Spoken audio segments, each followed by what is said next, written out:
Hello, hello! My name is Emma and welcome to The End of an Obsession. Now, previously on this channel, I have played It Gets So Lonely Here.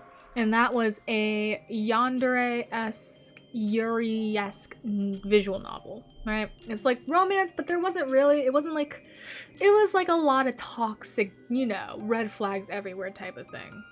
Now, at the end of that one is a situation where I think you're able to walk away from everything that's happened. You're able to, in a way, escape. For this one, I'm not quite sure what's happening since I thought you already left, but I might be wrong. I have no clue. My memory is only so strong. But before I get into the end of an obsession, I'm just gonna read the triggers real quick, right? Because in the end, it's still a yandere visual novel. So, the triggers doesn't have any explicit textual or graphical depictions of blood or gore, right? But it mentions kidnapping, stabbing, murder, toxic codependency, manipulation, and gaslighting. So, remember that if you can't handle that, go on your merry way. Have a nice day. Honestly, have a nice day. Anyways, aside from all that, let us begin.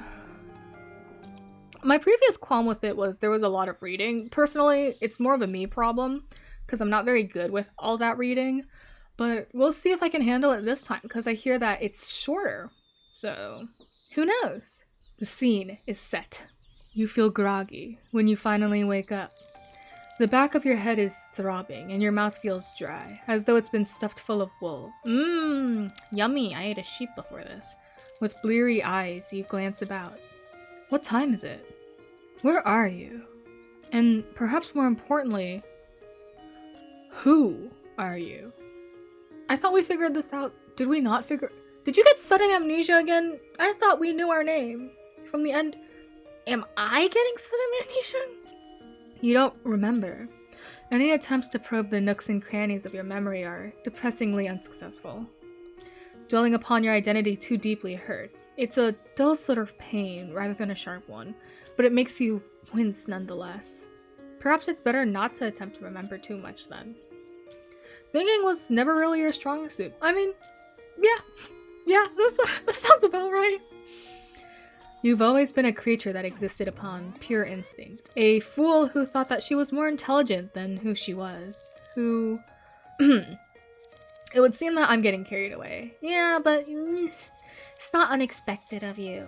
If you don't know, or if you haven't played the game, or if you've never seen the game, the narrator itself is a different entity. So it's like omnipotent being kind of thing, right? But it's like in your head, I guess. Or talking to, the player itself. My apologies. This is not that sort of story.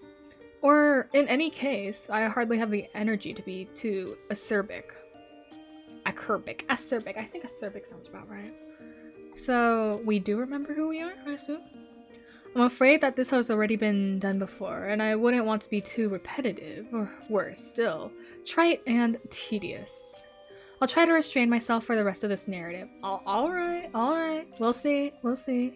Now let us return to your predicament. Am I not confused? You do not know who you are, or where you are.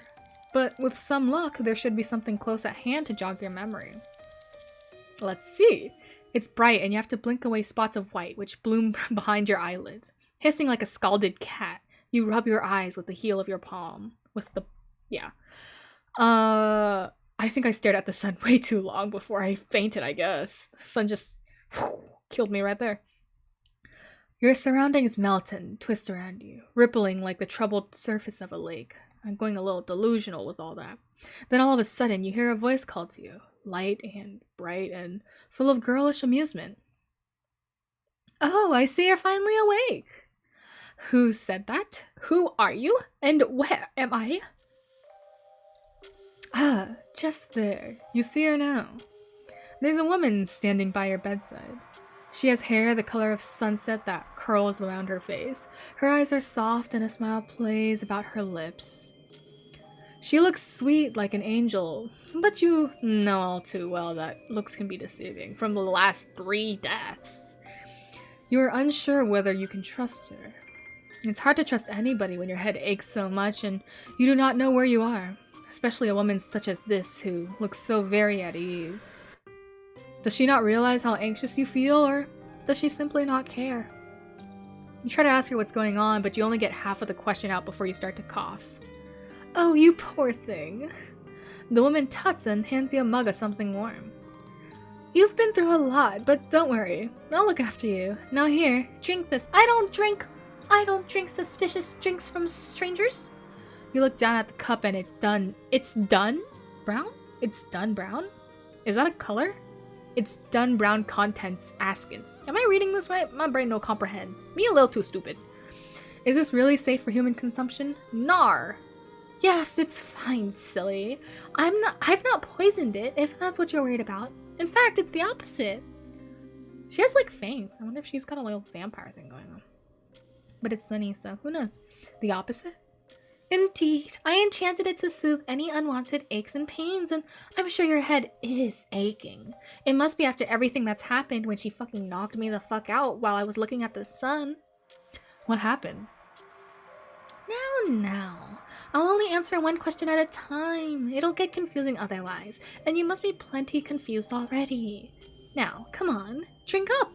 You bring the cup to your lips, not knowing what else to do.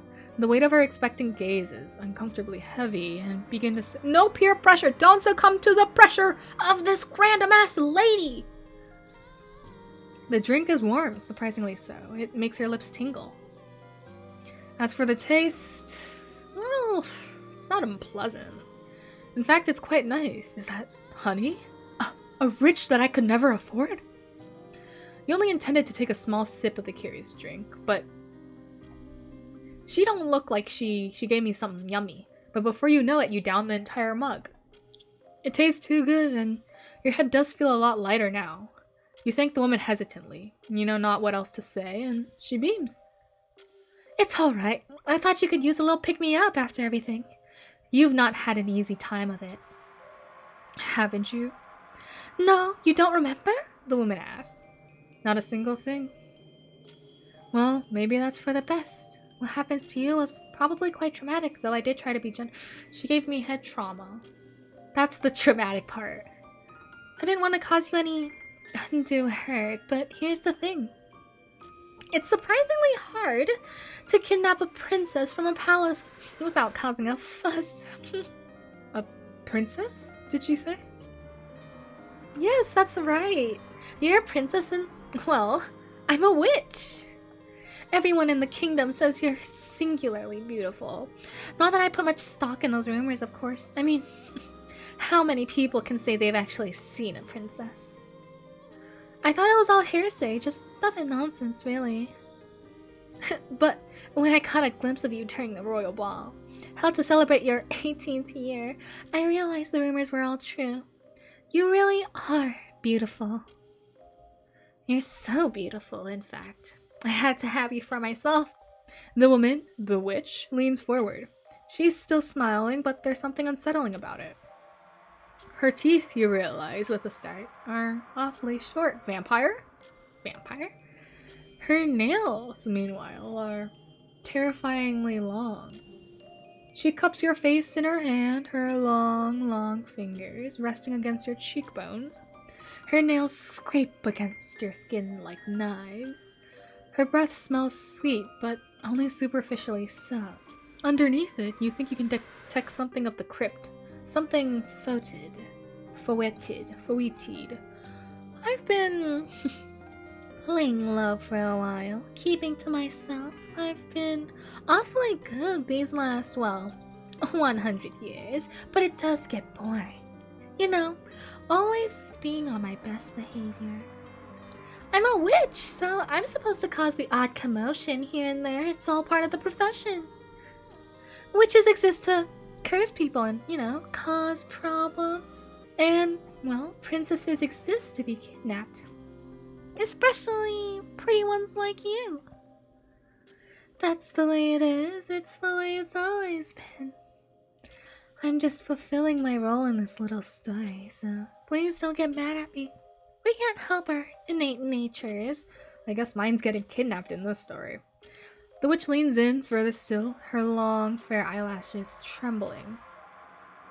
You looked so pretty in that gown of yours, which was paler than the moonlight. But I think you look even prettier as my prisoner, at my mercy, in this tower. You're in a tower? Since when was I in a tower? Looking out these windows, I thought I was in a house. Yes, that's right. It's a nice tall tower, one in the forest.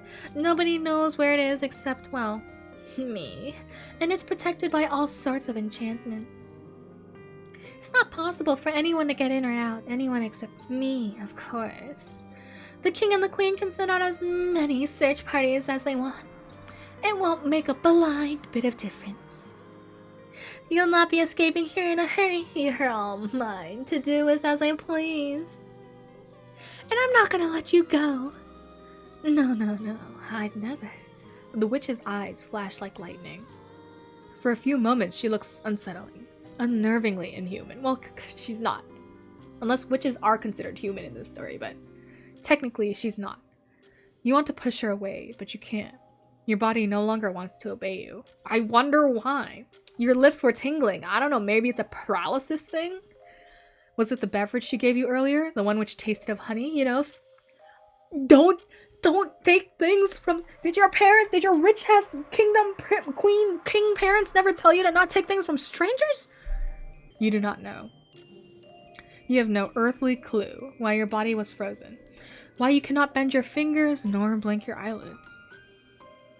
But these thoughts, and all other thoughts for that matter, are soon scattered. Actually, her eyes kind of look like bunnies now that I look closer. That's kind of cool. Or are they flowers? I think both are pretty cool though. The witch dips her head. I think they're flowers. She closes her eyelids, her long lashes matting together. She parts her lips. Then she presses her mouth, which tastes of sugar and soil and something sinister. Something that you cannot describe against yours. Well, we call that bad vibes. I feel the bad vibes radiating off her. You, of course, are powerless to resist. Hey! That's illegal, actually. I honestly cannot tell with this kingdom. But that's illegal to me! I didn't give any consent to this! How could you ever hope to push her away? Evasive maneuvers! See if you can roll! You probably can't, but you can try. You are only a princess. She, meanwhile, is a witch. It's her job to dominate you. Is that not how stories such as this always go? You sit up in bed blearily, half asleep, wiping your eyes with the back of your arm when... Oh, are you finally awake? Oh? You glance up, your head snapping into position like a ball-jointed doll's. You recognize the woman who's standing by your bedside. It's the same woman you saw yesterday, the one who looks like a rose, the one who poisoned you, the one who kissed you. Did she not say that she was a witch? You should have been awake hours ago. But I am an uncommonly kind witch, and I won't scold you for being slatternly. I used to be scolded myself when I was younger for, all sorts of misdemeanors. Most of them were made up. I don't want to do unto you as others did to me, not when you're my very precious guest. Oh. So, did you get kissed, madame? I don't know, but I'm just saying, maybe you should not do that. Maybe that's bad. Your face colors a bit at the compliment, though you cannot help but wonder who would be foolish enough to scold a witch. Mayhaps her parents when she had them, if she had them? Well, I wasn't always a witch, you know. Was she not? No, people aren't born witches, dear one. They become them, after being subjected to enough hurt during their lives that they wish to shed their former selves, so that they might attain power of their own. Witches... Wait a second. I'm connecting some dots in my head, and I'm connecting bad memories in my head. And I'm not sure if the main character is someone that we played or if it's someone entirely new. Because if we're talking about it like this, we said she looks like a rose. And I remember, there was a character named Rose in the original sequel game. But was that our character? who we played as, or was that the character chasing us? I have no clue. But if this is what the character has become after all that she's gone through, and after everything that she's gone through, because I don't even remember her being a princess. I remember her being like a noble, right? I remember her being a noble when she was... Is this the character that... Is this the pink-haired girl that left? I'm gonna keep a tab on that. Witches are humans who have been wronged, who wish to inflict some part of their suffering upon others in turn. Not that I meant to hurt you, of course. That would be a waste when you have such a pretty face and such lovely long hair, too. Would you let me brush your hair for you, dear one? Your hair? Yes, your hair. It's awfully tangled and you have rather a lot of it to look after. You must have tossed and turned in your sleep because you knotted it. I doubt you know how to brush your own hair, what with your fancy upbringing, so may I? I feel like you're assuming a lot of things, and we're not sure about this, but maybe. Why, you ask the witch, does she care about your appearance so much? Why does it matter when you're trapped in this tower? It matters because you're a princess, dear one. A princess is still a princess, whether she's in a palace surrounded by her courtiers, or trapped in a tower with a wicked witch. In fact, one might argue that a princess is even more of a princess when she's being held hostage by a witch. And how does that work? It's how all the stories work. Princesses and witches are just two sides of the same coin. The good and the bad, the maiden and the hag. That's a fun kind of rhyme. Not that I think I look particularly hag-like. As far as witches go, I think I'm a bit of an anomaly. But you're an anomaly too when it comes to princesses. Your hair's a rat's nest. I need to make you look presentable. For me, you're like a doll. For whose sake? For the sake of a satisfying story. You don't understand what she means by story. This is real life, is it not? Interesting. I literally don't remember, like, much of anything from the prequel game. But interesting. Because she has been going on about a story. And there's a weird sense that all of the other quote-unquote stories were indeed quote-unquote stories. Who are you and what do you play as, Rose? Well, I wonder. What is real and what is not is often up to the beholder. That is true. I did drown like 3 times. You wouldn't wish to look disheveled should a handsome prince chance upon your tower, would you? That would make an awful first impression. But is it likely that a prince would stop by here? Especially since she said no one can find this place. Not in the slightest, but hope does spring eternal. If daydreaming about being rescued keeps you going, then who am I to rob you of that opportunity? Goodness, that's so generous of her. Wow. You're so nice, lady. Her smirk really does give old hag though, which is kind of funny. I know. I'm such a veritable saintess. Now come here. Your hair isn't going to brush itself. You think you had nightmares last night, though you cannot remember them. Not clearly. Perhaps you were running in them. Is that why you awoke feeling so tense? Your heart beating a staccato rhythm inside your breast? Yes, that sounds about right. You were running, you can recall, albeit faintly, through a forest. So, we are still the character that we are, I think. From the one before this. But when the witch holds up a wicker basket from which a truly mouth-watering smell emanates, and your half-recalled dream dissipates before your very eyes. The witch giggles and in a girlish manner she says, "Hungry?"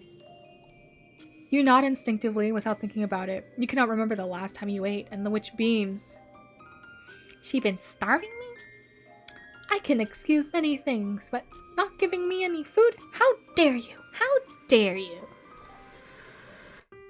I thought so. Now here. The witch reaches into her wicker basket and then holds a flaky pastry out towards you. Do you want some? You stare at the pastry, your gaze affixed to it as if it were a holy grail, a sacred relic. But do you also remember what happened with the drink? All of a sudden, you can think of nothing but food. I understand that you have been starved, but remember, her drink made you paralyzed. You are ravenous, so much so it almost scares you. It is strange, though. You cannot recall feeling hungry at all, not until the witch presented this pastry to you. It's almost as if your body forgot what it meant to be hungry until now. You could have done without the hunger pangs, but now that you've remembered what hunger is, you can feel it gnawing on your insides. You are not dripping at the mouth, at least, but you might as well be. Is this another dream? Given that she had to invoke this sense of hunger in you, I feel? I don't think this is the natural thing, but maybe it was also your confusion in the moment? You could reach out and take the pastry from the witch's long, bony fingers, then stuff it into your mouth. You could tear your teeth into it, then swallow it in 2 bites. That thought is a tempting one, but it is not very princess-like. Well, we don't even know if we're still actually a princess. Because she might say we're a princess, but we can't confirm this. Starving though you might be, you must maintain your dignity. Sit up straight, hands in my laps, and I go. I nod. The witch watches as you hang back, abashed and tuts. Oh, stop being silly. If you can't get any food in your belly, you'll starve. Not even princesses are immune from hunger. Now look here. The witch breaks a piece of the pastry apart with her fingers, then proffers it to you. Say, ah. What? Are you really doing this? Doing what? This play act, you mean like lovers or else? Does she mean to treat you like a pet? That checks out. I'm not treating you like a pet. You are my pet. I own you, and you belong to me. You are mine to toy with as I choose. But for the present, I would prefer to be nice to you, not nasty. Don't make me regret this decision. The witch's eyes narrow. A foreboding shadow crosses her pretty face, though it lasts less than a moment before it dissipates. Now come, stop this silliness. Eat. You still feel uneasy, but the witch's voice is firm and hard beneath the layers of sweetness and light. And you know better than to argue with her. I mean, captive, you know. You do not want to incur her wrath. You lean in. Then, as obedient as an enchanted lover, you part your lips for your captor. Day 50. I don't think I've ever seen a moon picture. I feel like I might have seen a sunset and the sky, but I don't think I've ever seen a moon picture. Like straight up moon that looked like that, at least specifically. Not a golden one. You spend your 4th day in the tower sitting by the window, looking out over the forest which surrounds you. You cannot look directly at the ground for too long. It makes your head spin, a little nauseous, a little height sickness. Just how high are you? High up are you? You ask this question to the witch who is brewing a pot of tea over a small stove. She glances at you, a small smile playing about her lips, and says, "High enough, dear one." You ask her how high that is, and she chuckles. You don't need to know. Why does it matter? You won't be able to leave regardless, not unless you can spout wings and, fly like a bird. Do you think yourself capable of such a feat? The witch's eyes bore into you. They're sharper than knives, and they make you shudder. You glance away from her, back out the window, over the treetops. There's a moment of silence. Awkward or not? Then you ask the witch what she would do if you did try to jump from the window. What would happen then? Then you would soon discover that you're not a witch or a bird and you cannot fly. You would hit the ground and you would break all your bones, and that would be that. Okay. For me, this feels like that this is a prequel. But with the way the narrator speaks, it feels like a sequel at the beginning. So I'm still unsure. Anyways, I don't even remember what I said. Then you would soon discover that you're not a witch. You'd hit ground and break bone. Then you would die? Most likely, which is why I would not advise it. Of course, you're always welcome to try. But you'd be much worse off for it, don't you think? You suppose being crushed into a bloody, meaty pulp on the ground would be significantly worse than submitting to the indignity of speaking to the witch every once in a while. I knew you'd say that. You're a clever girl. It must be your fancy education. You princesses are all so very smart. Then, are you not the only princess she has kidnapped? Of course not. So long as princesses exist, witches like myself exist to lead them astray, but worry not. In this moment, you're the only princess that I care for, and I'll take good care of you. I promise you that. Do you? What's your version of care? Because I don't think trapping me in a castle counts as care. It's unfortunate, but I fear I cannot spend too much time by your side. I need to be off. Even I have work to do. That's funny you thought. As a witch, it was her role to kidnap fair maidens. Is that not her primary line of work? Oh, I wish. It would be nice if there was any money to be made from kidnapping maidens, and who knows, perhaps there is. It's called hostage. It's called ransom. You could ransom. You could definitely ransom and not even give me back. Let's be real about this. If I put a ransom on you, I'm sure the king and queen would acquiesce to my requests. I would make a tidy profit from capturing princesses.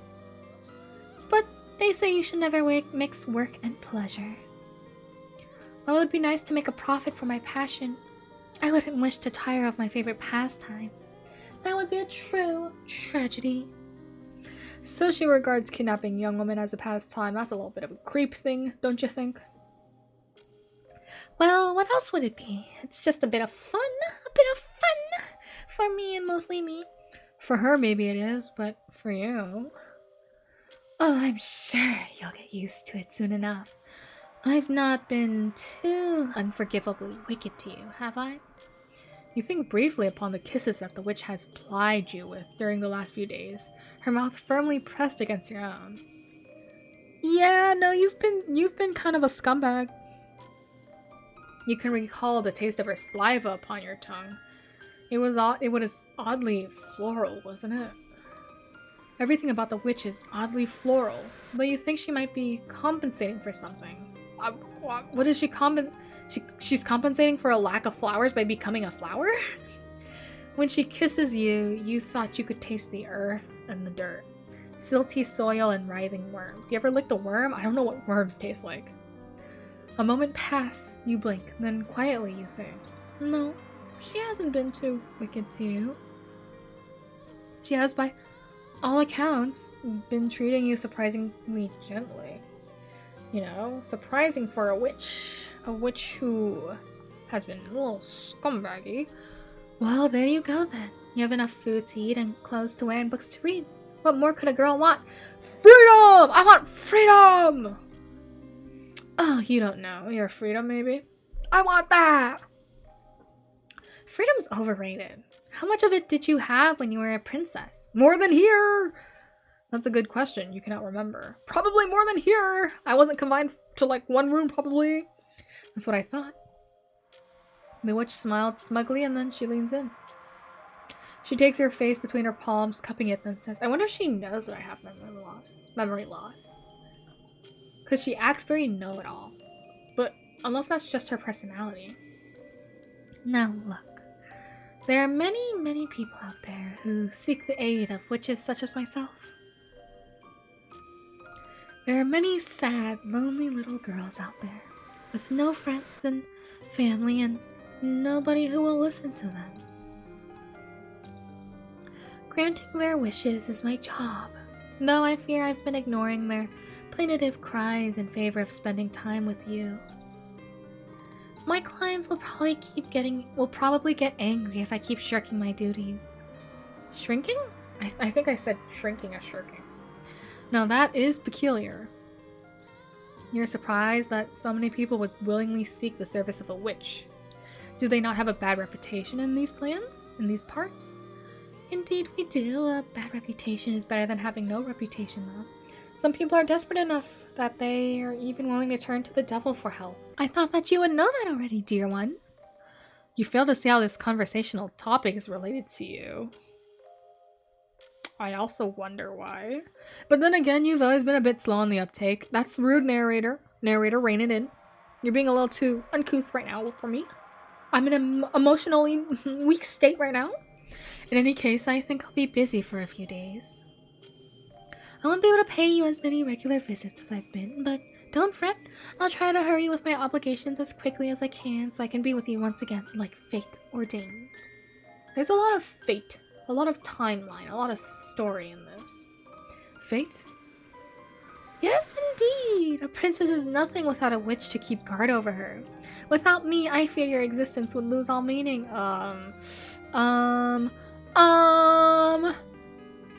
No. I can make my own meaning. Thank you very much. But I would lose meaning without you too. You have other princesses. I don't have other witches. Well, actually, no. That makes me seem like I want to stay with her. Anyways. We need one another, just like roses need the earth in which they sprout, so of course, I will return to you. I cannot help myself. We are drawn together, you and I, but if you wish for further reassurance, I do not mind making an oath. Now look here. The witch relinquishes her grip upon you and takes a step back. For a few moments, you allow yourself to feel a flicker of relief, soothed by the distance, which has now been put between yourself and the witch. Skizzers! But then you see a flash of silver in the witch's right hand and your relief soon withers. What is she holding? I think they're skizzers! This is a knife, my dear. That's a knife? I thought it was scissors! My dear one, just a simple paring knife, really. I mostly use it for peeling fruits, but it should serve my purpose well enough. Behold. The witch lifts her right hand, holding it upwards so it is level with your curious eyes. She extends her long, bony fingers, flexing them so they seem to expand like the unfurling petals of a flower. With her other hand, she holds the handle of the knife steadily. Unblinkingly, she introduces the blade of the knife to her palm. Then she presses. Blood begins to bloom on her white flesh in the moment, her skin cleaving beneath the tip of the knife. You watch, entranced as goblets of bright red blood splash against the silvery blade, sullying it. The witch cuts herself without any hesitation, without any emotion, as a gardener might snip through the stem of a flower with a pair of shears. Does she not feel any pain? Is she actually a flower? Is that literally what she is? It does not look like it. Her expression is quite impassive, unwavering even. You have wondered before, but you're quite certain now. She truly is not human. She's transcended such petty notions to something otherworldly, something extraordinary. Now let me do the same to you. Does she mean to... I can do it myself! I can do it myself! I don't want your knife near me. I'll hold that knife near me. But of course, a pact has no meaning if only one person's making it. Just as promises have no purpose if only one person is willing to keep them. I am already offering myself unto you, dear one. So you need to offer yourself unto me too. That way we will always be bound together, not through words, which are flimsy, but through something much more immutable. Both paupers and princesses are capable of telling lies, but blood is always honest. The witch speaks in a curious sing-song, which does not match how cold and inhuman her eyes are. I mean, I don't think people have flower eyes. I still think they're kind of cute, though. She brings down her knife, smeared copper brown with her own coagulated blood, against your palm. She presses the blade to your skin, which is soft and unyielding, unmarked by any calluses. Didn't even ask, honestly. Your hands are which have never known hard work. Your hands which have never known any hurt. There, just stay still, alright? That's a good girl. You're doing so well. But that was before you met the witch. Alright. I think I made a blood pact, and I think I made a blood pact. I think I'm done. I think I'm doomed. I think she will chase me through the forest forever now. Once more, you find yourself sitting by the tower window, looking out over the forest. The witch was right, you think glumly as you scan the tops of trees. The tower really is deep in the woods. Though you strain your eyes, there's nothing but green, green, and more green. The trees are nigh on endless. You've pondered the pros and cons of jumping from the window, so you might run to safety, but you already know that this is a fool's errand. Your room in this stone tower is too high up, for one thing, for you to jump. If you were to attempt it, you would shatter both of your legs, or worse. You're unsure whether you can survive the fall, no matter how verdant the grass at the base of your tower is. And even if you did survive, you would not know where to run. You do not know where the nearest city is. For all you know, it could be miles and miles away. Nobody will be coming to save you, and you cannot save yourself. Princesses shouldn't be too proactive. That is not how stories like this are meant to go. Dear one, it really is so good to see you again. I missed you. That is what the witch says when she appears in your tower one sunny morning, after smoothing down the satiny fabric of her petal-shaped gown and adjusting her hair. Is she starving us during these times where she's not here? Have we not eaten for 2 days? You jump upon hearing the witch's honeyed words and drop the book you were perusing from your awkward, fumbling fingers. Wide-eyed, you glance towards the window where your unexpected, though perhaps anticipated, guest is standing. You hope it does not show on your face. You do not want to be too woefully obvious, but part of you is relieved to see the witch again. I think she is manipulating you, and I think she is toxic you. She is toxic. She's being toxic. She is pushing and pulling you. And you shan't fall for it. I shan't fall for it. You still do not care for her, of course. She is your captor, but her company is better than no company. I shall be not Stockholmed! Though you always had a fondness for reading, books can only alleviate so much of your loneliness. It is always better to have someone else to speak to, even if that somebody else is a witch. So, how have things been going along, dear one? The witch asks you, her voice positively skipping as she approaches you. I hope you've not been too bored without me. Dear, dear, you've not been looking after yourself at all. I know being shut up in this tower must be tedious, but you are still a princess. You can't afford to be careless with your appearance.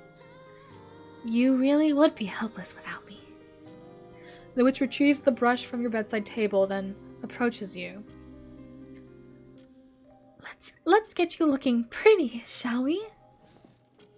The mattress depresses beneath the witch's thighs and you sigh. You know there's little point in trying to pull away from her. Even if you did, where would you go? The witch is all that you have. Without her, you are nothing. Well, no, without her, I wouldn't be here. I would be in the castle. The supposed castle. I can't confirm if I'm a princess. Your own worthlessness has already been imbued deep within your bones. You do not want to admit it, but even you cannot deny the wave of relief that comes when you finally submit to her. The witch stays with you in your tower for a few days, just as she did when you were first incarcerated. She tells you stories about her travels and about the sad girls who wishes she oh so kindly grants. She also tells you fairy tales, some of which you remember, though vaguely, from your childhood. She toys with your hair, weaving flowers through it. She brews you cups of tea to keep you warm. She dresses you up in various outfits and paints your face as if you were a doll. I think I am to her. I'm her toy. Then when the night falls, she takes you to bed, embracing you. Your bodies slotted together as if they were meant to be. Narrator, whose side are you on? I don't even remember. Though her touch unnerved you in the beginning, you begin to find a strange sort of comfort in her proximity. You can recall anyone being as gentle with you as her. To be fair, as this character, I can't recall anything at all. So, of course, since she's been the only aspect of my life that I know at this moment, you know, she's the only one that I could recall. Though perhaps that's not saying much, given that you cannot recall much at all, see? Then when she leaves you, you cannot help but feel her loss. The tower feels uncomfortably empty in her absence. Like a newly missing tooth, an empty cavity which aches. The days pass by slowly as you wait for the witch's return. Not you try to tell yourself that you really care. What is this tsundere talk? She might have braided your hair oh so gently, threading flowers through it, and she might have fed you sugary sweet treats with her fingers. But still, she tore you away from everything you once knew and loved. She's ruined your life. You know that you should despise her. But when the witch finally returns, you set your book down a little too quickly and look at her a little too expectantly. The witch seems to notice this. She notices everything with those eagle eyes of hers, because she giggles and says, My, somebody's eager. Did you miss me that much, dear one? Your face flushes at this like a red-capped mushroom, and inwardly you wince. You wish you weren't so transparent. I wish you weren't either. If anything, you gotta at least keep her in her place. 'Cause you're the one stuck in this one. You look at your feet. You cannot look at the witch, your captor, and mumble something that is only faintly intelligible. Your response is hardly elegant, but the witch catches the general gist, and she chuckles. Come now, don't be like that. I know you like me really, otherwise you wouldn't look so enthusiastic. You tell the witch sullenly, in the voice of a truculent child, that you're not enthusiastic. She's reading too many things. She's reading too much into things. If you say so, dear. The witch smiles, then reaches into the wicker basket that dangles from the crook of her arm. Seems like you're determined to be difficult today, though why I don't know. You'll ruin your pretty face scowling at me like that. But maybe this'll cheer you up? The witch draws something from her basket, and, entranced despite yourself, you observe her. Like a dog. Pavlov's dog. You see that she's clutching a small stack of books, 3 of them to be precise, bound in leather. She holds them to you like a peace offering, her smile soft. Here, is this enough to satisfy you, dear one? You thank the witch for her thoughtfulness, feeling ashamed by your earlier conduct, and she beams. It's no trouble at all. I would not wish for you to be bored. Now let me look at you. Have you been faring in my absence? I see you have been eating well. That's good, but... The witch examines you critically as a sculptor might eye a piece of marble, conjuring with their mind's eye the hidden art piece waiting to burst forth from within. Something about the way the witch looks at you makes you tremble. Her gaze really is discerning. It's as sharp as a razor, uncomfortably so. Why does the witch make you feel like this? I don't know. She's scary? You do not know, but... Oh dear, your hair looks awfully naughty. I fear you've not been taking proper care of it. You ask the witch once more why it matters, and she tuts. Of course it matters. If you stop paying attention to your appearance, my eyes might begin to wander. I am a fickle woman after all. Now would you let me take care of you? Let's get you looking presentable. It's been almost a month since you were kidnapped. Not that you know it. Time has lost all meaning to you, shut away within your tower, but it continues still. That is 30 days and soon to be 30 nights, more than 700 hours, spent trapped within the stone walls of your new home. Yes, you suppose you've begun to regard this place as a home. It is where you now live, whether you like it or not. You have not found a way to escape yet. You do not know if there's such a way. The walls of your tower are thick and impermeable, and your room is too high up for you to jump out the window. There is no stairs which lead downwards to the entrance of the base of the tower, if indeed there is an entrance at the base of the tower. For all you know, there's no way out. Is that not what the witch told you? She said she's the only one able to enter and exit at will. You, meanwhile, are quite in her thrall, incapable of escaping. You have been in there for quite a long time. You're beginning to wonder whether you even want to escape. Where would you go if you're able to leave? What would you do? You do not know. Do you ever feel like screaming, dear one? The witch asks you this question one day when she's sitting with you upon the bed. Once more she's toying with her hair, her fingers snaking through it like the teeth of a comb.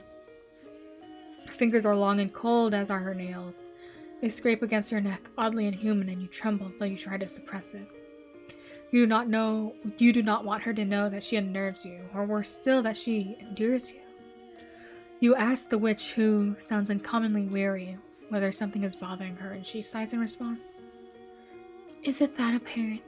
It is rather apparent, yes. It's not like the witch to speak of being tired. You thought that this was an emotion which afflicted lesser people, not all-powerful beings such as herself. Oh, you flatter me. I'm hardly all-powerful. I endured my fair share of hardships before I was able to become the woman I am today. I have suffered in my time, oh yes, more than you might realize. But my recent suffering has been more on the manageable garden variety, I suppose. You incline your head, taking care not to disturb the delicate braids the witch is twining through your hair in interest. What manner of suffering could be described as garden variety? It is silly, really, but the witch clears her throat, then says, I told you that I grant wishes, yes? You think she'd mentioned it, yes? Well, there's the thing. Putting yourself in a servile position till there's only ever results in headaches. So many girls demand so very much of me, it fast becomes tiring. And they can be so ungrateful, too. I've been doing my best to live up to everyone's expectations, but it wears down upon me. I've rather begun to sicken of other people. They can go and rot for all I care. But you're different. I think they did, if this is a prequel. Because it's an empty world for the most part when we wander. But you are different. I know no matter how much hardship I have to endure, you will not leave me. You will not abandon me. I won't let you. Alrighty, lady. You ever considered going to a therapist? Or like, making new friends? You ever considered new friends? Witch friends? You could have witch friends. My. You really become obedient, dear one. The witch's voice is warm in your ear, her breath ghosting against your skin as she sits behind you upon your bed. Once again, the witch is toying with your hair. She never seems to tire of it, and you no longer try to pull away from her. You do not want to. What would you be without her? At this point, you can hardly imagine. The witch, recognizing how dependent you have become, giggles and says, You really are a good girl.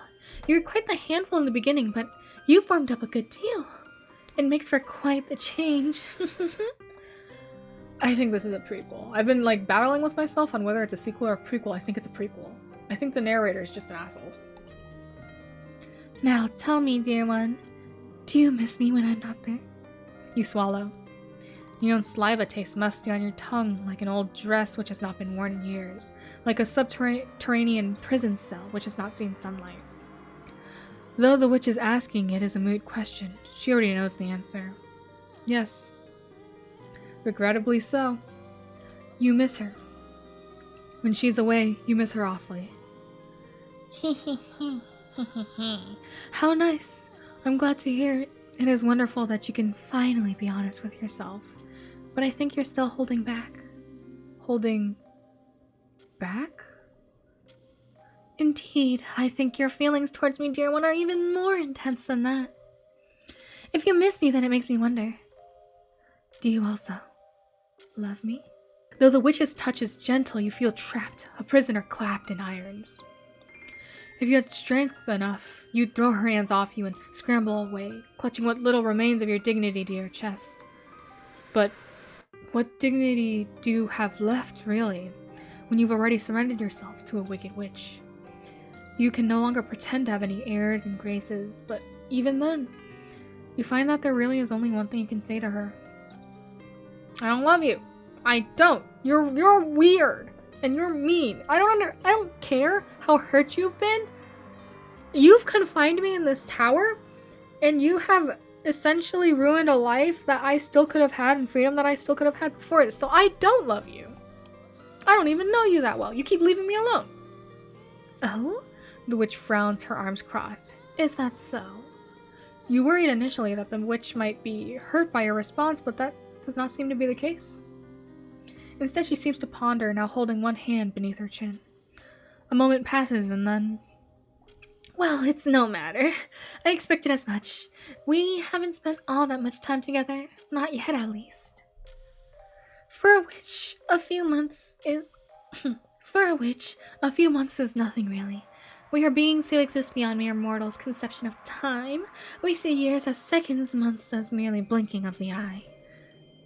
I could keep doing this over and over again until you profess to love me, as I know you do deep down.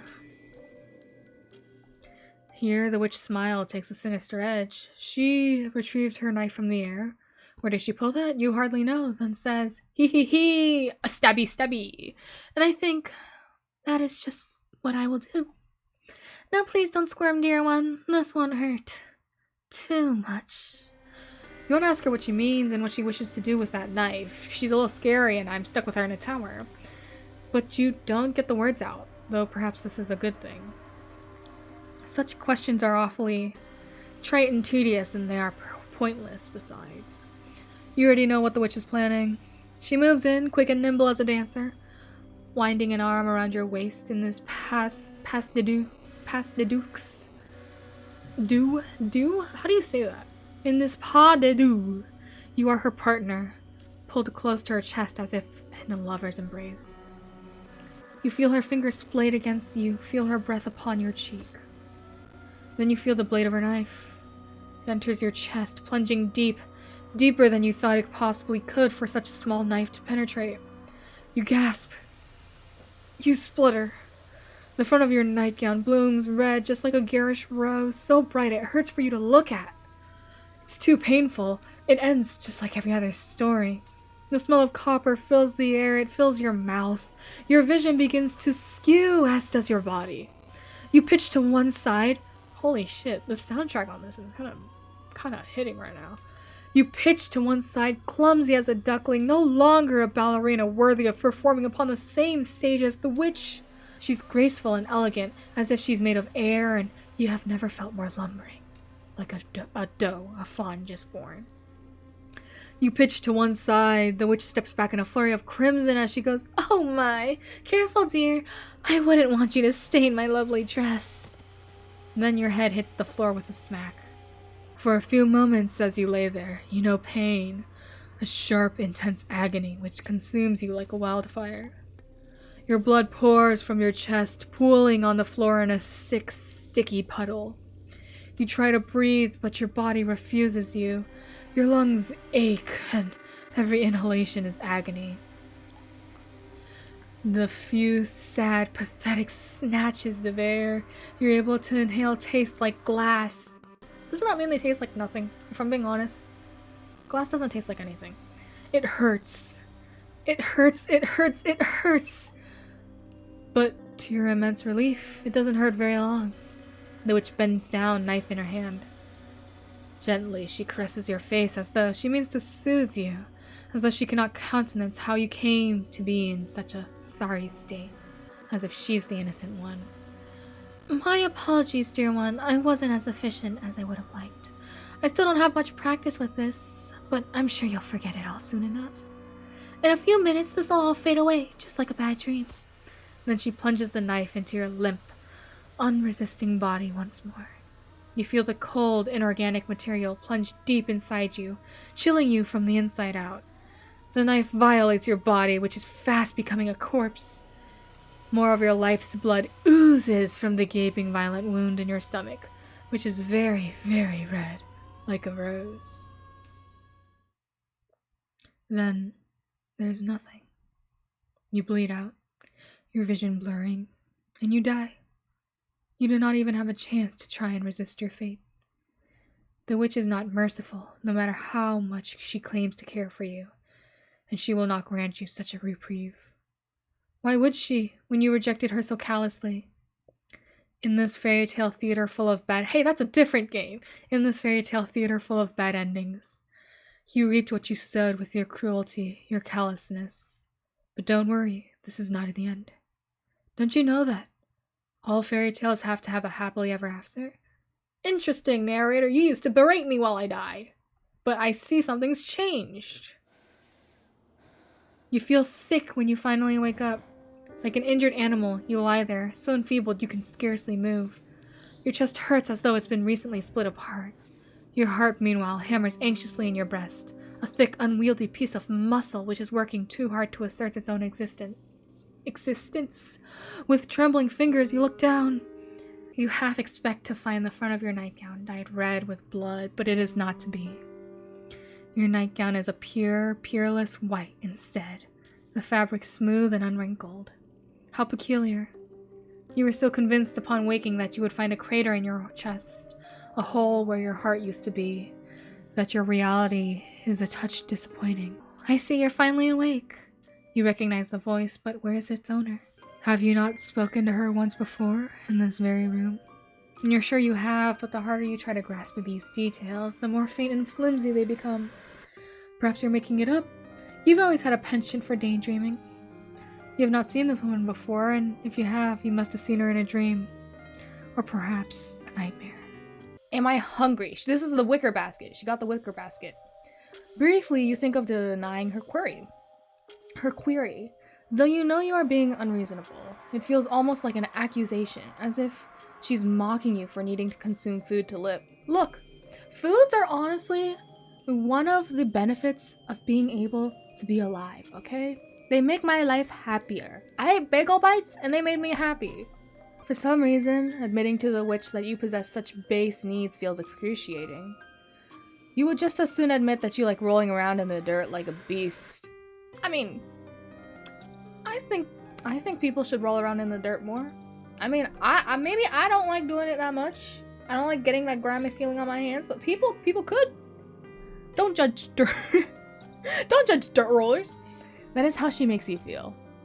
You feel your mouth closed, your lips pressed together, but though your mouth might be silent, the rest of your body is not so obedient. A question rises to your throat, one which feels too large for your slender body.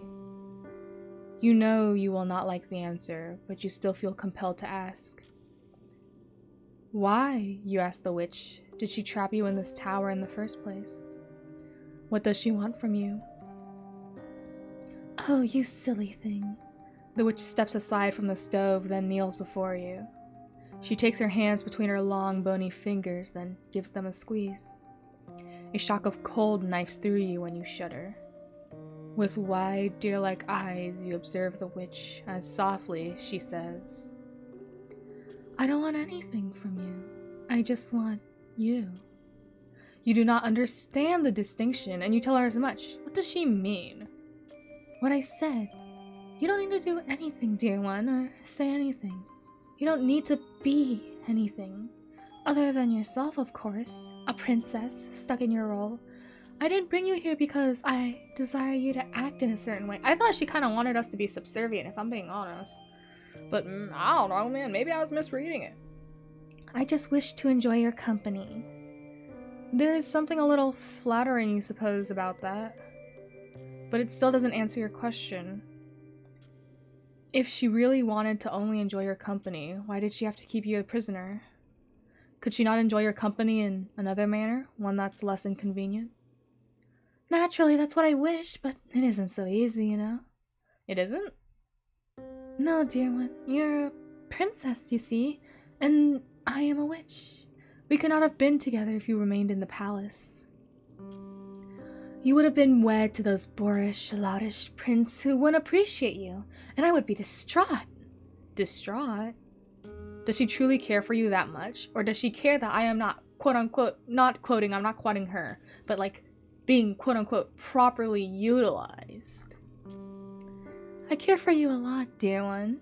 The witch speaks softly, her voice disarmingly gentle, as she cups your cheek, her fingers sliding into your hair. Her digits are still disturbingly bony, but you find you don't mind it as much as you thought you would. It no longer bothers you. There's something almost soothing about her touch.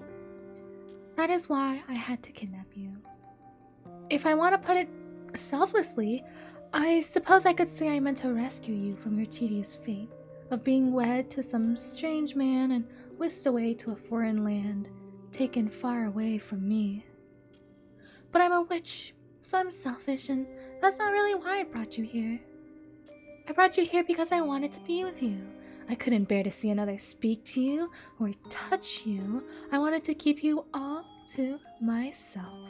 Who else will look at you like the witch does, with enchanted eyes, as if everything you say, not that she gives you ample opportunities to speak, is utterly enrapturing? You've never met anybody like her before. At least, you do not think you have. Your past is hazy, your memories vague and cloudy like the surface of an old mirror, and you cannot remember. Still, you think the witch must be special. She makes you feel special, and that's reason enough to hold her in high esteem. Uh-huh, I see. Then when she leaves you, you cannot help but feel her loss. The tower feels uncomfortably empty in her absence, like a newly missing tooth, an empty cavity which aches. Do you also love me? This is her speaking. This question has stirred something within your chest. Half-remembered dreams, perhaps, or passing fancies, or maybe even memories? You can recall somebody asking you this question once, a long, long time ago. But you don't remember who it was, mayhaps a month ago, actually. You don't remember how you responded to this query. You do remember the pain, however, short and sharp. Then there was nothing. Well, the witch asked, her rose-colored eyes affixed upon you. What do you have to say? You do not know. You stand there, shaking, your hands clasped at your heart, as if to defend it from a vicious predator, a clever-eyed crow, perhaps, who likes to make meals out of knock-kneed princesses. What should you say? No! Though you know the witch's questions is a loaded one, you know full well what answer she wants. You cannot bring yourself to give it. You cannot tell the witch that you love her, even though your body is screaming at you to do so, your every nerve ending on fire. You have vague memories of beholding this scene once before, of the witch standing before you, knife in hand, but even then you will not betray yourself. Yes, stand by your justifications. Stand by yourself. I will not let this indignity hurt me. You will not let her get the better of you. She has taken so much of you already, your freedom, your future, and so many, many hours. You will not let her have your heart too. This is something you must guard jealously, for as a princess, is your heart not your greatest asset? You must keep it safe, so that you might bequeath it to a handsome prince who might one day come by to rescue you. But the witch must know what you're thinking, because the smile which paints her lips is cruel, mocking even. She snorts, then says, "Oh, you mean to reject me because you think a prince might rescue you? It is a pretty notion, my dear, but there's no prince to rescue you now. I killed them all. There's just you and me." Do you think that when she says, "It's just you and me," this is in relation? This is why we only met 3 girls when we did that thing? Because there's only me and the ladies in this universe? No more men? Who knows? You can accept my love or not, but if you don't, you'll suffer the consequences. Haven't you learned your lesson already, you silly thing? You really are stubborn. There's a flash of light. The witch retrieves seemingly from thin air a knife. One with a short blade, but it is sharp enough. You know from past experience how devastating that blade can be. You are sure now as you back away from your captor that this scene has been played out once before, exactly as it is now. You are sure that the witch has descended upon you, knife in hand, but your feet refuse to move. They root you to the spot as if you're an old oak tree, incapable of breaking away. This is simply your role to play in this story. Fair, pretty princesses always meet tragic ends like this when there's no princes about to rescue them. You played with fire, you poor little fool, and now you have become hopelessly burned. The witch plunges the knife into your breast for a second time while you stand there, unresisting. This time she makes quick work of you, and she pierces your heart in a single blow. I mean, thanks, I guess. Your body slumps to the ground, senseless, just like a doll's. And once again, the cycle repeats itself. You feel pained when you finally wake up. Your whole body bursts as though cast in flames, and the first thing you do upon waking is scream. You scream over and over again, like a banshee, all while tearing at your body, grabbing fistfuls of cloth under your fingers as if you mean to rend your own nightgown asunder. Somebody stabbed you, you can remember that much, but who would do such a thing? A knife plunged into your chest, between your ribs, and pierced your heart. You bled out and you died, and it hurt. It hurts so much. You don't even know why you're still sitting here, unblemished, or why you're still breathing. What is going on? You shouldn't be alive. You died. You're sure of it. You know that you died. You felt yourself dying. You felt your corpse slowly becoming cold as you lay there, still and stiff, a porcelain doll made immovable, mutable flesh, left to mold and wither away. But your chest is whole, your nightgown clean, bloodless. There's no blood. There's no wound. What happened? You examine yourself, your heartbeat slowly steadying. With shaking hands, you press your fingers to your chest as if this act might reveal some sort of secret cavity in which you can wiggle your digits inside, like more. Ew, not that. Ew, that visualization. Ew. You pat yourself down, but in vain. There's nothing wrong with you at all, and now you're starting to feel rather silly. You flush, embarrassed at your unseemly conduct, when all of a sudden you hear a footstep. Ah, just there. You see her now. There's a woman standing by your bedside, once again.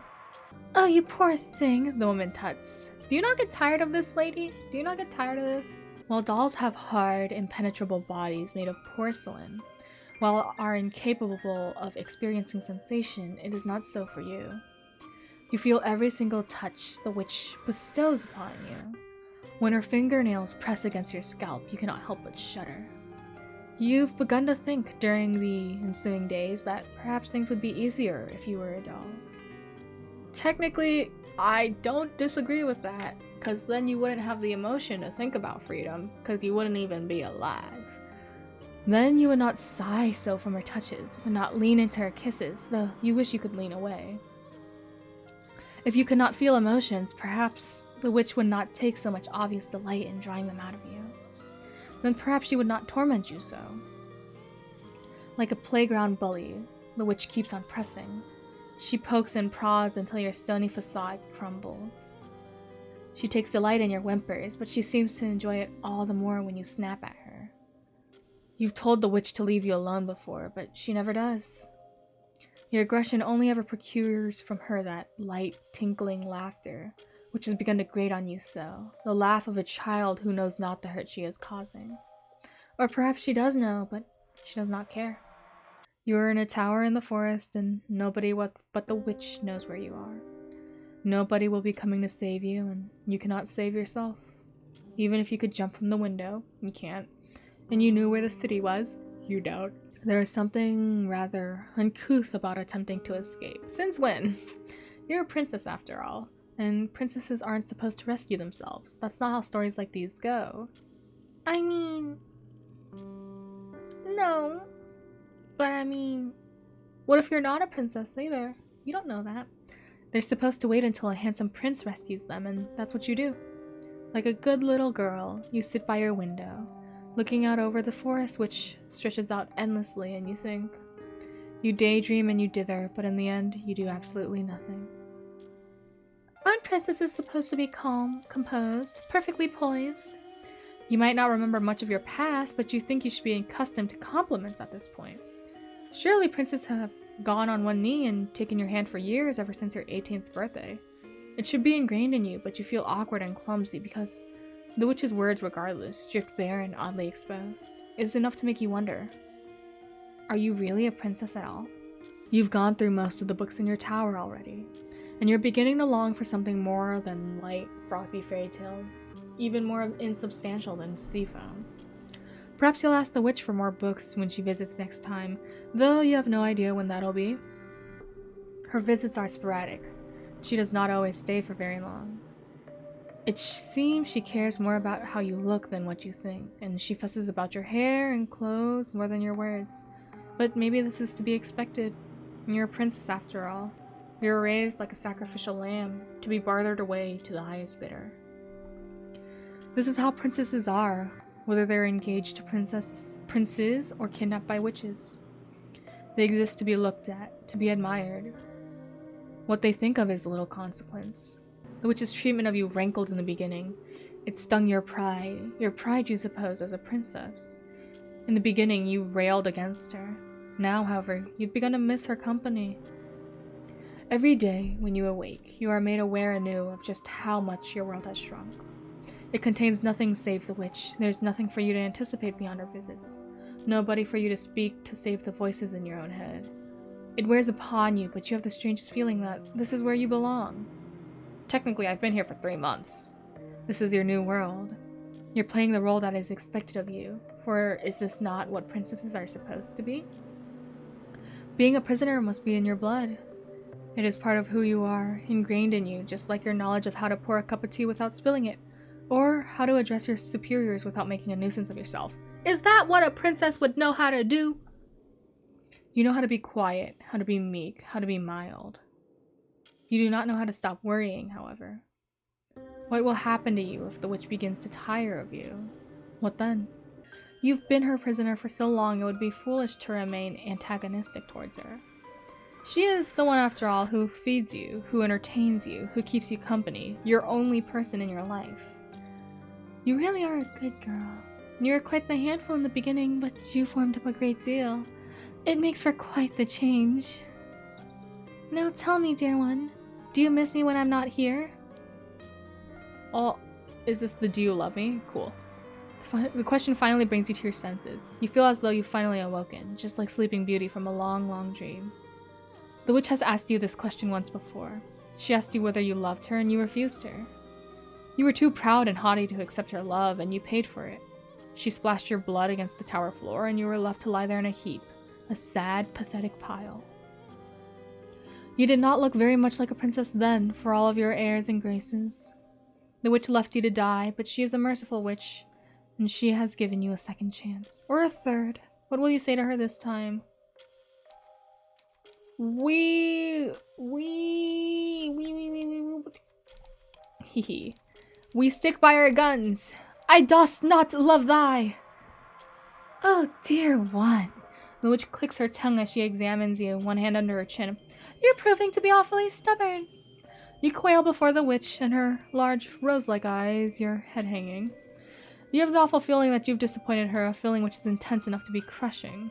You feel your insides squirming unpleasantly, as though you have been hooked by a fisherman's lure. You're almost tempted to apologize to her. You cannot help it if you do not love her. But you wish she didn't look so very hurt when... Oh, it's no matter. It's hardly the first time I've asked you this question, and it's hardly the first time you've rejected me. At this point, I've become accustomed to it. It's like a little game, and I rather enjoy games. They're not very fun, I will admit, at the conservatoire, when the other girls played tricks upon me, but it'd been rather entertaining to watch you squirm in my tower all alone. Now, shall we give this one another go? I wonder how long you can keep on resisting me. You might be strong, I suppose I should have expected it, really, given your true nature, but I've endured horrors you can't possibly understand, and I am even stronger. I'm not gonna let you get the better of me. I've had enough of being walked all over, my dear, pretty princess. She draws her knife, her smile cloying, so sweet it's almost saturine. She takes one neat, nimble step forward like a dancer and draws you to her once more. You recognize this pose. She's held you in her arms like this once before. The Prince Siegfried to your white-winged Odette. But the front of your pale gown and your fair ivory skin do not remain so for very long. The witch's knife plunges into your chest, sure and true, the blade sliding between your ribs as though it belongs there. You gasp, but not in surprise. You have the dull feeling as you totter back that this has happened once before. You're accustomed to it already. It's not so very surprising, therefore, when you gasp. You choke. You sputter, blood burbling from between your lips, such a deep crimson it's almost black. Your body teethers. Your legs, two slender stems, give away beneath you. Then you fall. Your head makes a loud crack as it hits the ground like a gourd dropping from a tall height. From the window of your tower, perhaps, but you don't register it. Dang, I thought I was tall for a second. You can't hear it. You've already succumbed. You feel tired when you finally wake up. At this point, you've seen the ceiling one too many times. It stares down at you hatefully, as restrictive as the shell of a walnut, a prison in which you found yourself trapped. You've been here before. You've seen these walls, and you've seen the window, and you've seen the sky beyond it, but you've never seen any door. There's no way out here. Listlessly you lie there, remembering the many deaths which dance through your mind like dust motes. You've died so many times you can hardly keep track of them. Then you hear a voice, her voice. You recognize this too. You have seen this scene play out so many times before, you have become quite jaded. Perhaps it's time to disassociate. You let her introduce herself once more as though you're strangers as your days begin to melt away. The time passes one day after the other, over and over and over, until the witch one day asks you the all-important question, do you love me? And I will say no. This again? The witch tuts, evidently displeased as her fingers press against your cheeks, her nails sharp like claws so they almost draw blood. I'm beginning to tire of this back and forth. I thought that I would be able to break you down by this point like the dear little doll that you are. But never mind, it would appear some further persuasion is in order. Also, you've been lying to me, I'm pretty sure. You've been making me question if I really am a princess, or are you just telling me I am? Just don't complain if it hurts, dear one. Remember, you are the one who brought this upon yourself. And then, once again, you feel the pain, but only for a few seconds. It sinks in your chest, plunging into your heart. You crumple to the floor, then you die. Oh my god, is this really going to go on? Until... You're gonna make me say it? Are you seriously gonna make me say it? To be fair, the game description did say, can you guys find your happy ending? But I don't know if I want to be in this red flag of a relationship. But mayhaps the only way out would be to say that you love her? I'm not quite sure. Let's do it. Let's do it. Because I feel like we can possibly escape after. Cool. In the face of the witch's inquisition, there's only one thing you can say. There's only one thing that destiny will allow you to say. This is the moment that your story has led up to. This is why you exist within this tower with the witch watching over you. You exist solely so you can love her, and you know the moment the words pass your lips, you've done your duty. You fulfilled your role in this story. There will be no more resisting from you from now on. Your shoulders slump in relief, finally content with your newfound bondage with this repeating recursive nightmare as the witch smiles. She looks at you tenderly as a mother might a child, as though you are her child, and you have pleased her by eating all of your vegetables or tidying up your toys. It took some time doing, but you finally give her the correct answer. Of course you love the witch, how could you not? She's all you know in this world and all you have to rely on. And is blind reliance not what love is? The witch seems to agree because she giggles. Her fingers curl around your captive cheeks, her nails digging into them just hard enough to hurt. So sharp she threatens for a brief moment to draw blood. But your concerns are soon allayed or else overwritten when the witch leans in. Softly, she says, I knew you wouldn't keep holding out against me. You were awfully stubborn, but all of that silly resistance is in the past. Finally, you're all mine, my adorable, pretty princess. Then she kisses you, a harsh, crushing kiss, which robs the air from your very lungs and the sense cleans out of your soul. What now? Are we... it feels like we're going to be trapped in a different loop, though. Because it doesn't feel right. You thought about confiding in the witch that she might be more compelled to spend time with you. You'd hope by sharing your gently blossoming feelings, it would kindle a newfound understanding between the two of you and that she would come to care for you. You'd hoped... Oh, you're not sure what you hoped. Not anymore, but it was not this. The days continue to slide by as slippery as an eel's back, yet you see no sign of the witch. She left you food enough to last several weeks, food which does not seem to sprout mold or turn sour no matter how much time passes. Perhaps it is enchanted. The hard loaves of rye bread the witch bequeaths you do not turn bluish-white with age. The cheeses she bestows you with retain much of their flavor. But the punnets of strawberries are still sweet, the cherries tantalizingly tart. You're not in any danger of languishing anytime soon, but though your stomach is full, your heart feels disconcertingly empty. Feels as though the witch has stolen something from you, something precious which you cannot recover, like your heart.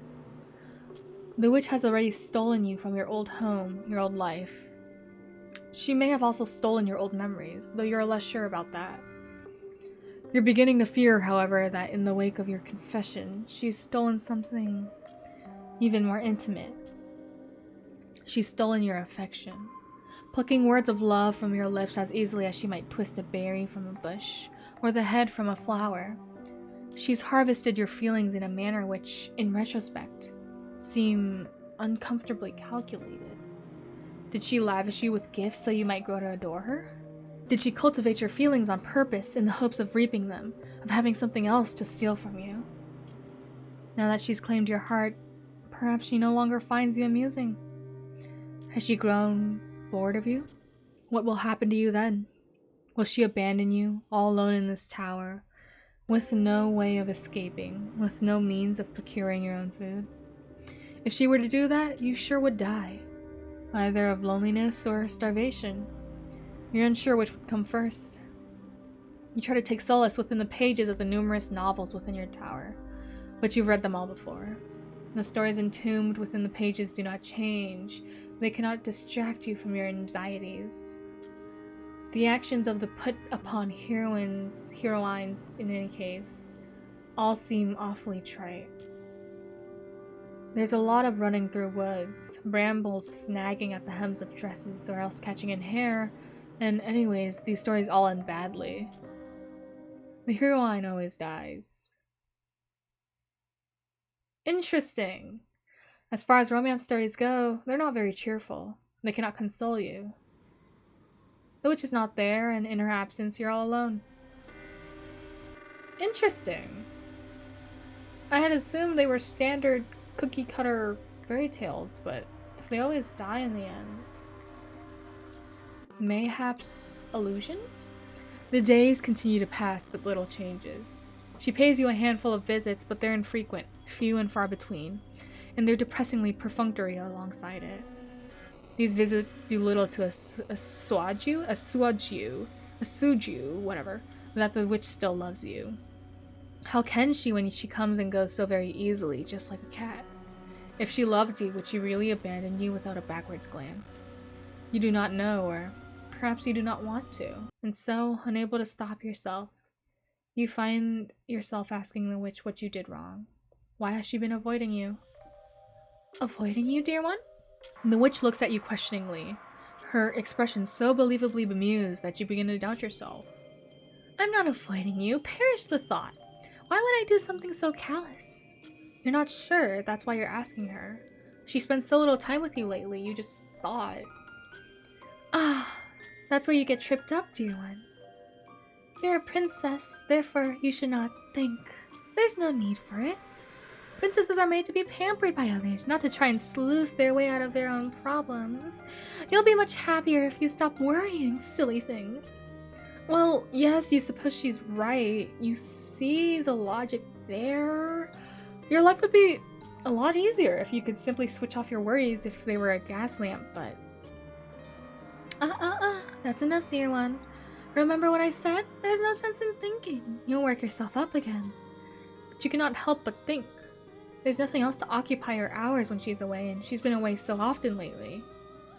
Yes, I suppose you're right. I've been keeping away from you lately, but that's not due to any malice on my part. No? Of course not. My feelings for you remain as strong as ever, but I've been awfully busy lately, that's all. There are so many sad, lonely girls out there, after all, with wishes that need granting. If I'd seemed as distracted, that is why. It has nothing to do with you, so please don't cry. I cannot bear to see you looking so sad. What? Were you crying? Yes, you are. Your eyes are wet, and so are your cheeks, you poor dear thing. The witch tuts, then leans in. Gently, she introduces her fingers to your cheeks, cupping them as if you're something invaluable. When she touches you like that, you feel as though you are precious. On your own, it's easy to get caught up in the mire of your own thoughts, but with the witch... Shh. Easy now. Try not to cry, dear. You'll spoil your pretty face. With the witch, you feel like the princess she claims you are. She makes you feel as though, for the first time in your life, you are wanted, you are needed, you're safe. And perhaps that's why you begin to cry in earnest, the gentler the witch handles you. You always thought it was a foolish saying to kill somebody with kindness, but now you think you can finally see the logic behind it. The witch is killing you, whether she knows it or not. Even when she leaves you, you are not alone. Not truly. She has burrowed her way into your heart, and there you fear she will remain, lodged from now until the end of all times. You will never be able to disentangle yourself from her. You love her far too much for that. It's been a week. 2 weeks? 3? 4? 5, 6, 7, 8, 9, 10? Since last you saw the witch. She visits you rarely now, so much so that your cool, untouched skin is beginning to yearn for the brush of her fingers. You sit by your window when the sun begins to sink, and you watch as it dips beneath the horizon. You hope with the setting sun that the witch might pay you a surprise visit. You wonder whether she might appear at your window and pull you into her arms and pepper your eyelids and your cheeks with kisses.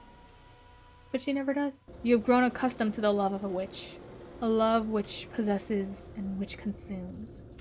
You want the witch to love you as you have come to love her. But when the witch finally does come to visit you, you cannot see any love upon her face.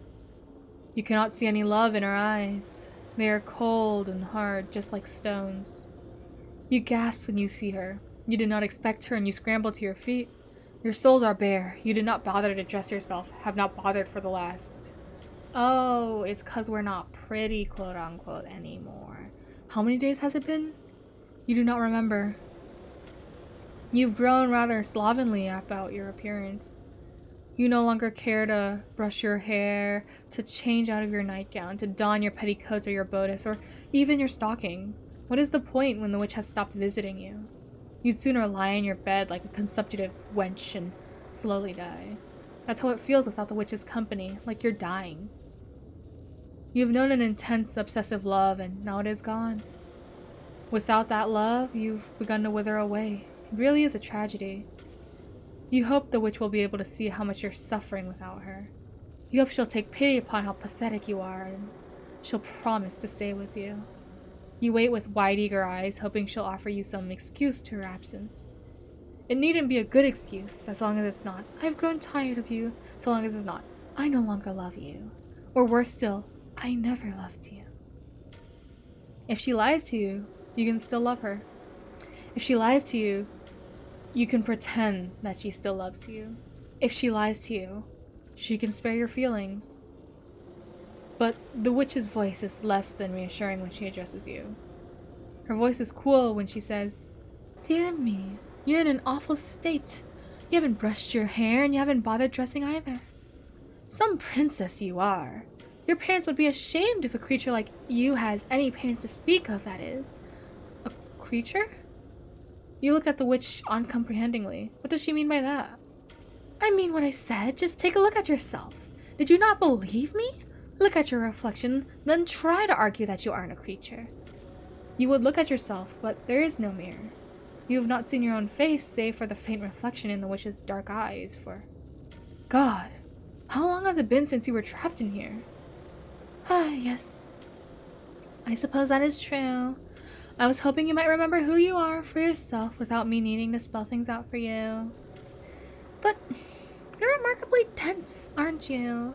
I thought you were supposed to be wise, but I suppose even the most powerful of wishes are capable of self-delusion.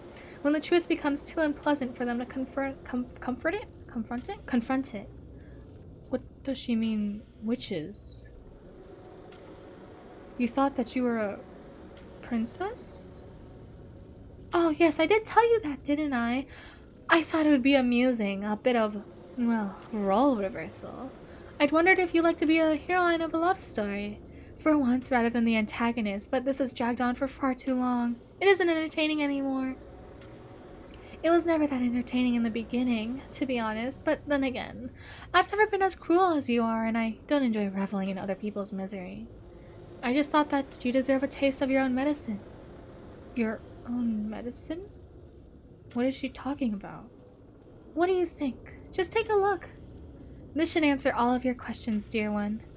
The witch, but is she a witch?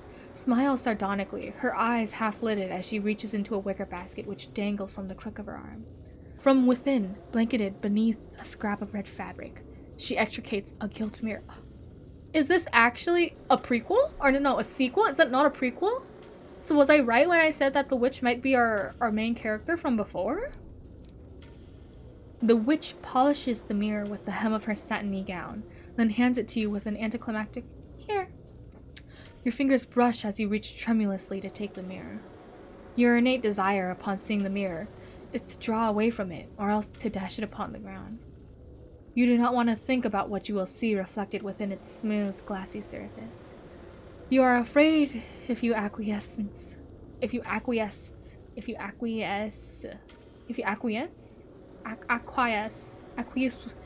Oh gosh, I can't read words anymore. You're afraid if you acquiesce, all of this will be over. You will no longer be able to pretend to be a princess. But you are aware at long last that you are pretending. Perhaps you were always aware of it. You never really felt like a princess, even when the witch bestowed this identity upon you.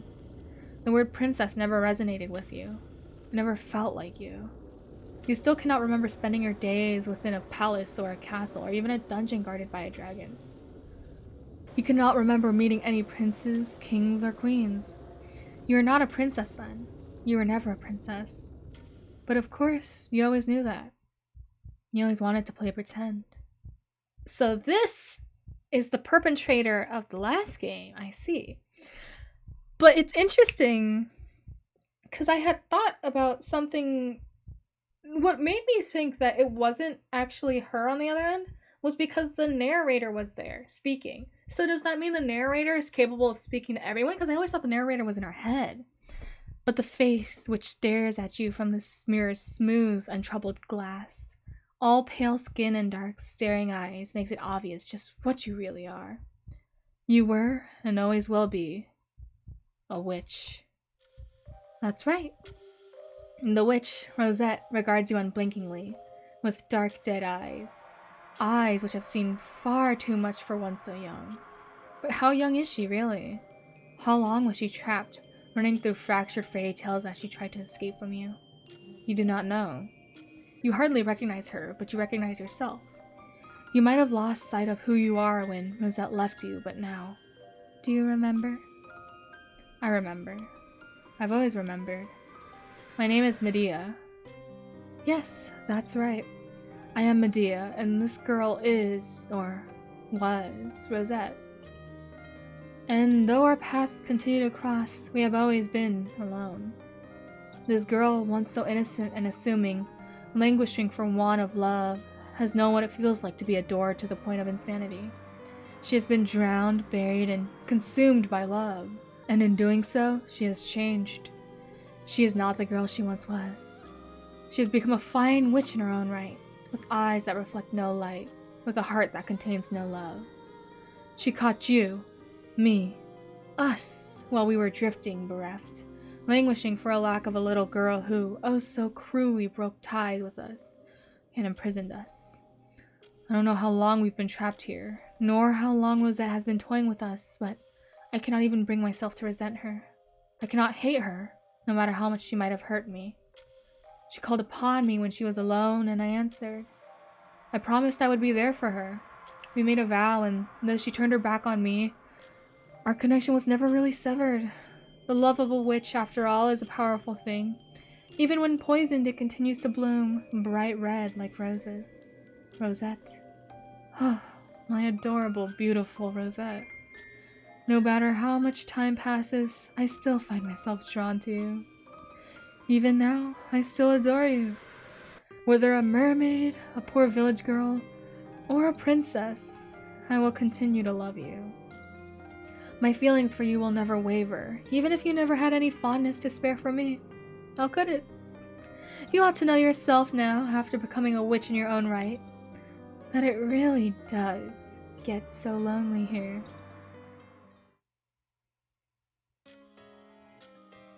Ooh, little Schvitio. Anyways,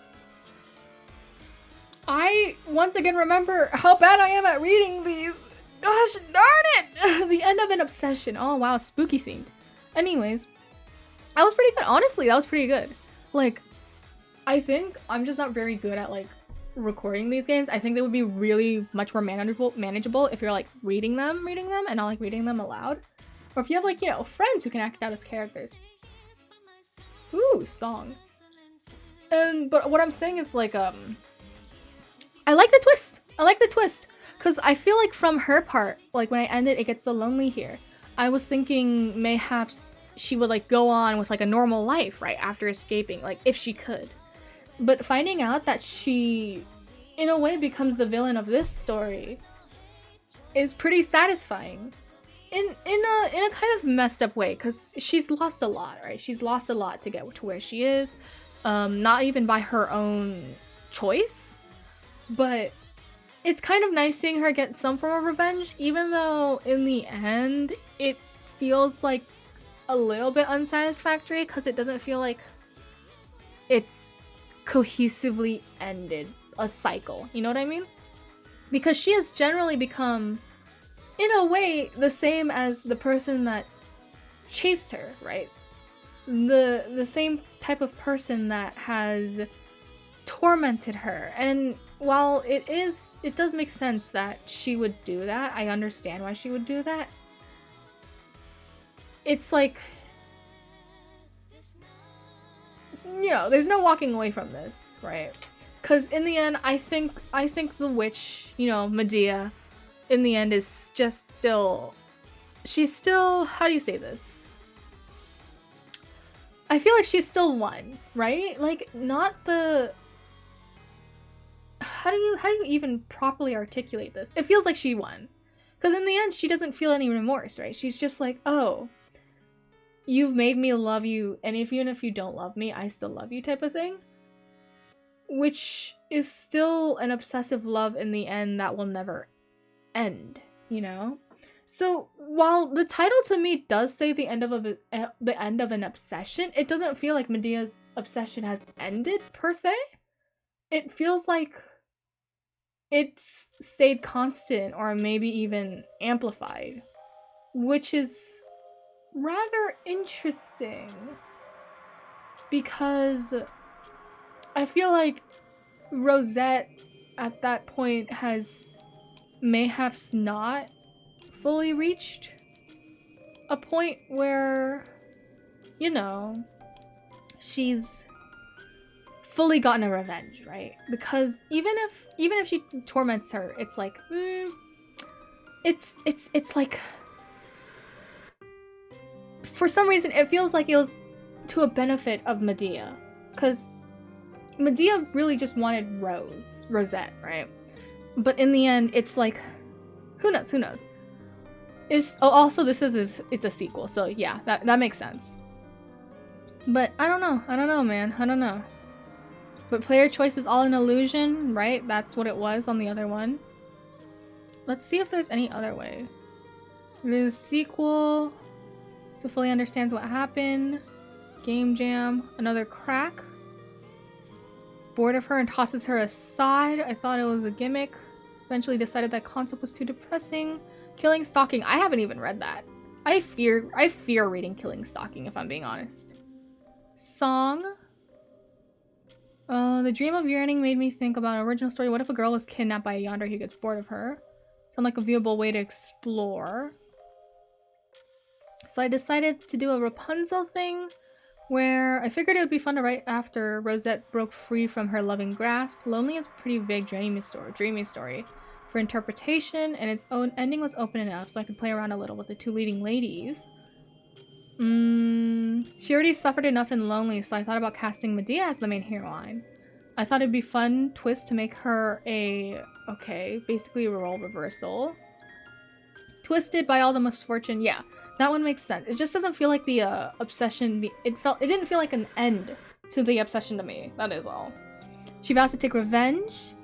Rosette has no interest in her love. She's toying with her former tormentor, right? She intends upon making Medea love her. Ultimate winner. Okay, but did she really? It still doesn't feel like she was the ultimate winner, right? In the toxic lesbian magical showdown. Cause also, I don't know these things, right? But like, it doesn't feel like she won to me. So, you know, I don't know. I think this was a really nice twist. I think I like the other twist too. Both of them have really nice storylines. The it gets so lonely here and the end of an obsession. The thing is, I just feel like the ending is a bit bittersweet for the end of an obsession, right? Because once again, harping on that point, Medea, by the very end of it, sure, she suffers like a loss where she feels like she's been like torn apart from the person she loves, stuck with this person being like gaslit into liking her. Even though technically she originally did. It just feels like Medea hasn't suffered in a way that would change her, right? That would change her outlook. Which I feel like would be satisfying if you're going to like torment a person because of how they tormented you. I'd want them to change who they are, right? Like, not as a whole being, of course, but like the aspect that caused them to torment me, I want them to realize like what, like, this is what you fucking did to me, and you know, maybe don't be a fucking yandere next time. But that's besides the point. This was the end of an obsession. The sequel to It Gets So Lonely Here, contrary to my constant confusing beliefs and forgetting of all the names in the story. Yeah, I kind of liked it. I liked it a good bit. Like, of course, I'm not very good with like the reading. It makes me like, I fumble a lot with words. There's like always a little bit too much word if I am reading it as a game, right? There's a difference between like reading it and there's a difference between like saying the words, right? Because I don't talk a lot, so my throat gets tired pretty easily. There's that. There's the fact that my brain tends to race faster than my mouth, so I fumble over a lot of words. Nothing of fault to the creator is all I'm saying with that one. Sure, I sometimes feel like the words are a little bit too flowery, but I feel like I've also kind of acknowledged that this is a fairy tale, right? The words are supposed to be high-handed, supposed to be very like wordy, very flowery, very how do you say the word? It would be like saying that it is long-winded. There we go. Let's go with that. Man, I really just went long-winded on that one too. Anywho, but as a game reading, it's definitely gonna be like easier to get through, which is good. That all said, regardless of any qualms I have with the game, I do really like the plot and the art of the game. Because the art does have this atmosphere which is so whimsical, right? Which was so whimsical in this yandere story, which kind of heightens the fairy tale aspect. It makes me feel like things aren't quite real, right? It feels like things aren't quite there. It feels like there's always more to the story than what can be seen. And of course, there were hints here and there about like who the main character was, and I was pretty stupid until the end. But, you know, all in all, very nice game. If you want to check out the game, if you want to see if, who knows, maybe if you do it like 300 times, you can escape the grasp of Rosette. Who knows, right? But I will see you all next time. You know, I'll put both the links in my description. Check them out if you want, and I'll see you all next time. Bye-bye.